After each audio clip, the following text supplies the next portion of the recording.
কুড়িগ্রামে বৃষ্টি ও উজানের ঢল কমে আসায় তিস্তা অববাহিকার বন্যা পরিস্থিতির কিছুটা উন্নতি হয়েছে।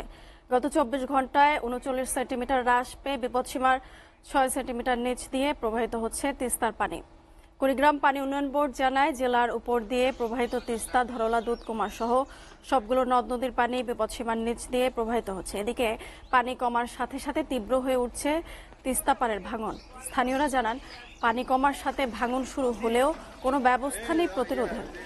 এলাকার কৃষকরা জানান, আকস্মিক বন্যায় আমন ক্ষেত তলিয়ে থাকার চরম ক্ষতির মুখে পড়েছেন তারা। কৃষি বিভাগের তথ্য মতে চলমান বন্যায় জেলার ৪৩১ হেক্টর জমি, আমন ক্ষেত সহ অন্যান্য ফসল নিমজ্জিত হয়ে পড়ে। পানি দ্রুত নেমে যাওয়ায় এসব ফসল নষ্ট হওয়ার সম্ভাবনা নেই বলে জানায় কৃষি বিভাগ।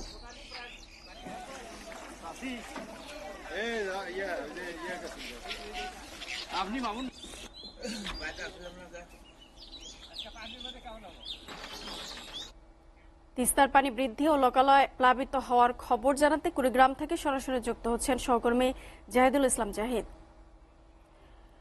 জাহিদ, এই যে তিস্তার পানি বেড়ে আপনার জেলায় যে নদী তীরবর্তী চর ও নিম্নাঞ্চল প্লাবিত হয়েছে, সেখানকার পরিস্থিতি নিয়ে আপনার কাছে সবশেষ কি তথ্য আছে জানাবেন? হ্যাঁ মুনিয়া, আপনি জানেন যে গত দুদিন আগে যে পানি বৃদ্ধি ছিল সে পানি কিন্তু কমতে শুরু করেছে এবং তিস্তারও পানি কমতে শুরু করেছে।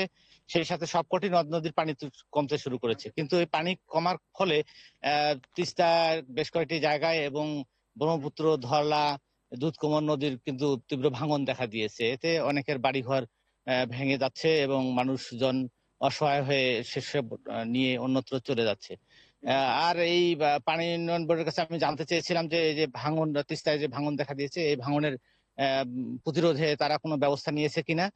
পানি উন্নয়ন বোর্ডের নির্বাহী আমাকে যেটি জানিয়েছিলেন যে স্থাপনা, অর্থাৎ সরকারি স্থাপনা যেগুলো আছে, বাঁধ বা আপনার আপনার মসজিদ, মাদ্রাসা, স্কুল, এগুলো যদি ভাঙন কবলিত হয় সেগুলো রক্ষায় পানি উন্নয়ন বোর্ড কাজ করে, কিন্তু এমনি ফসলি জমি বা বাড়িঘর ভেঙে গেলে তখন তারা কাজের অনুমতি পাননি। এজন্যই তারা এখন পর্যন্ত সেখানে কোনো প্রয়োজনীয় ব্যবস্থা গ্রহণ করেননি। আর আমি এই বন্যায় ক্ষয়ক্ষতি সম্পর্কে আহ, কৃষি সম্প্রসারণ অধিদপ্তরের উপপরিচালক আব্দুল্লাহ আল মামুনের সঙ্গে কথা বলেছি। তিনি আমাকে যেমনটি জানিয়েছিলেন যে আহ, এই বন্যায় প্রায় ৪৩১ হেক্টর জমির ফসল পানিতে নিমজ্জিত হয়েছে। এর মধ্যে বেশিরভাগ ফসল কিন্তু আহ, ধান এবং যেগুলো বাদাম বা মরিচ, শাকসবজি ছিল, সেগুলো পানির নিচে তলিয়ে থাকায় কিন্তু সেগুলো নষ্ট হয়ে গেছে।